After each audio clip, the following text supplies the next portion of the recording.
A man and his wife went to the zoo. They found a monkey who was passionately playing with his female. His wife said to him, "What a romantic animal." Then they found a lion, and his lioness separated from each other.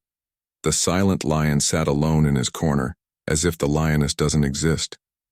His wife said to him, "What a sad scene without love." Her husband then said to her, "Throw that stone at the lioness and watch." When she threw the stone at the lion roared to defend his lioness. Then she was asked to repeat it with the monkey. The monkey then jumped up and climbed the tree and abandoned his female to save his own skin. Her husband then told her, "Do not be deceived by what you see as romance and outward show. Oftentimes it is a deceptive appearance just to hide an empty heart. There are others, on the contrary, who are relaxed, but their hearts are full of sincere love. Presently we have so many in the monkey shadow and few lion nowadays. Always follow your heart and don't be deceived with romance."